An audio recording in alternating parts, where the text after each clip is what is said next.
ভারতবর্ষের আকারে ভারতবর্ষের রাষ্ট্র ধীরে ধীরে ভারতবর্ষ 1 নম্বরে এগিয়ে আসছে। ঠিক সেইভাবে ভারতবর্ষে আমরা চাই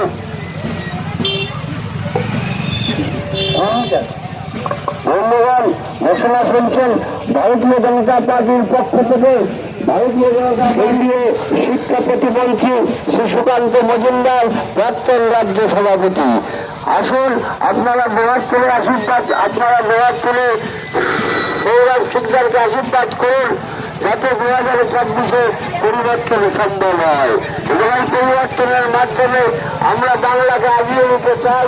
আমরা বাংলাকে ভারতবর্ষের প্রথম শ্রেণীতে নিয়ে যেতে চাই। তারা আসুন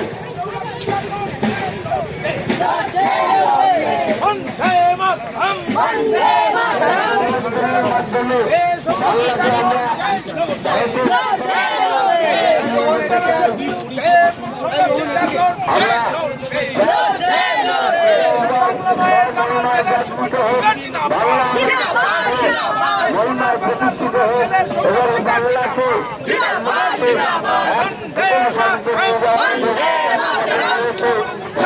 লক্ষ্য রেখে আসুন পরিবর্তন করুন।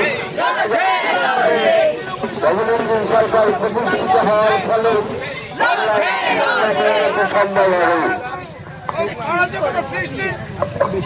অরাজকতা সৃষ্টি বিরুদ্ধে সংগ্রাম শিক্ষা লড়ছে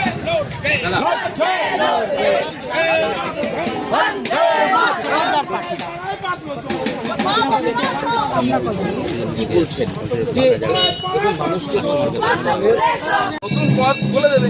সুপ্রিম কোর্ট তো আমাদের সবচেয়ে বড় আদালত, সেখানে নিশ্চয়ই আমরা বাংলার মানুষেরা এর সুরাহা পাবো। আমরা সুপ্রিম কোর্টের দিকে এবং নির্বাচন কমিশনের দিকে আশার দৃষ্টিতে তাকিয়ে আছি। মুখ্যমন্ত্রী প্রত্যেক দিনের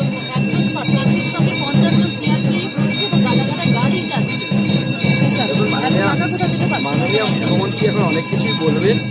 ওনার তৃণমূলের পুচকে নেতা যত নেতা সবার পেছনে তো 4-5 করে আপনি পুলিশ লাগিয়ে রেখেছেন। শুধু তাই নয়, ওনার ভাইপো যদি কোনো কারণে বাড়ি থেকে বেরিয়ে নবান্ন যান বা পার্টি অফিসে যান, তাহলে যা পুলিশি ব্যবস্থা হয় আমরা দেখিনি।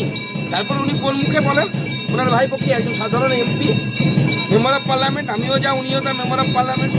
তাহলে তিনি এয়ারপোর্টে গেলে পরে 2টো লাউঞ্জ থাকলে 2টো লাউঞ্জই বন্ধ করে দেওয়া হয়। মানে একই মানুষ 2টো লাউঞ্জে কীভাবে বসবে আমরা বুঝতে পারি না। আমার সাথে হয়েছিল সেই ঘটনা 19 সালের পর। বলছি মোটামারি কাণ্ডে এনআইকে তদন্ত করতে পারবে এমনটাই নির্দেশ দিল দেখুন, সুপ্রিম কোর্ট সঠিক সিদ্ধান্ত নিয়েছে, কারণ এর পেছনে অনেক রকমের তথ্য শোনা যাচ্ছে। সুপ্রিম কোর্টে বিচারপতিদের সামনে এনআইএর লয়ার তিনি বলেছেন এর মধ্যে বিভিন্ন উগ্রপন্থী সংগঠনেরও হাত থাকতে পারে। অতএব এই ধরনের হাত যদি থাকে সেই তদন্ত তো পুলিশ করতে পারে না, পুলিশের সেই ক্ষমতা নেই। স্বাভাবিকভাবে এনআইএ হচ্ছে এমন তদন্তকারী সংস্থা যার কাছে আইন আছে, যার কাছে এখতিয়ার আছে, যারা এই লেভেলের গিয়ে তদন্ত করতে পারে। স্বাভাবিকভাবে সুপ্রিম কোর্টে সঠিক রায় দিয়েছে, অর্থাৎ নির্বাচন কমিশন যে সিদ্ধান্ত নিয়েছে সেই সিদ্ধান্তকে সিলমোহর দিল হচ্ছে সুপ্রিম কোর্ট। মমতা বন্দ্যোপাধ্যায় তার দলবলের গালে আরেকবার থাপ্পড় করবে। সুকান্তরা, প্রত্যেক দিন আমরা দেখতে পাচ্ছি যে মুখ্যমন্ত্রী তিনি বক্তব্য রাখছেন এবং প্রত্যেক দিনের বক্তব্যেই দাঙ্গা শব্দটা বারংবার উঠে আসছে এবং বারংবার দোষারোপ করা হচ্ছে যে বিজেপি দাঙ্গা লাগাতে চায় বা বিয়ে করতে চায়, ঝামেলা পাকাতে চায়। কিন্তু এই বক্তব্য হচ্ছে তার পরবর্তীতে আমরা মালদা, মুর্শিদাবাদ বিভিন্ন জায়গায় দাঙ্গা পরিস্থিতি দেখেছি। দাঙ্গা শব্দ ব্যবহারের মধ্য দিয়ে মুখ্যমন্ত্রী তার যারা আশ্রিত গুন্ডা বদমাশ আছে তাদেরকে প্রভোগ করছেন, ইশারা দিচ্ছেন যে তোরা দাঙ্গাটা কর। দাঙ্গাটা করলে 2 জায়গায় গুলি চলবে, 2টো মানুষ মারা যাবে, মুখ্যমন্ত্রী রাজনীতি করার সুযোগ পাবে। ঠিক যেমন শীতলকুচিতে উনি করেছেন।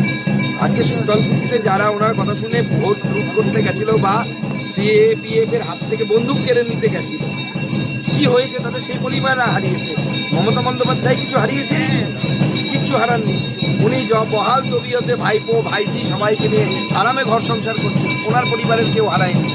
অতএব আমি বাংলার বুদ্ধিমান মানুষের কাছে বলবো, হিন্দু মুসলমান সবাইকে, মমতা বন্দ্যোপাধ্যায়ের কথায় কেউ বিগলিত হবেন না, তার কথা দ্বারা কেউ ইন্সপায়ার্ড হয়ে দাঙ্গা করতে যাবেন না। দাঙ্গা করলেই স্বাভাবিকভাবে ল এনফোর্সিং এজেন্সি যা আছে তারা ব্যবস্থা নেবে, আপনাদের ক্ষতি হবে।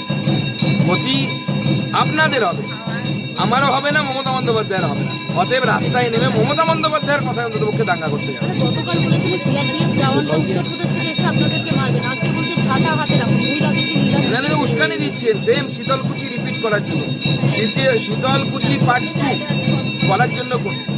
উনি ধুরন্ধর 2 দেখে হয়তো ইন্সপায়ার হয়ে গেছে, ধুরন্ধর 1, ধুরন্ধর 2, শীতলকুচি 2 করবে। চলো 15 নিচে আমার 17তম 18তম স্থান। এফডিআই ইনভেস্টমেন্ট 30% কমেছে। 9,000 শিল্প ছোট বড় তারা পশ্চিমবঙ্গ ছেড়ে চলে গেছে। লোকের হাতে কাজ নেই, শুধু ভাতা আছে, ভাত নেই। আমরা ভাতের ব্যবস্থা করতে চাই, আমরা ভাতাও রাখবো, ভাতেরও ব্যবস্থা করবো। দাদা এসআইআর নিয়ে বারংবার আমরা দেখছি শাসক দল তারা বলছেন, এসআইআর নিয়ে বলছেন, এবং শুধু এসআইআর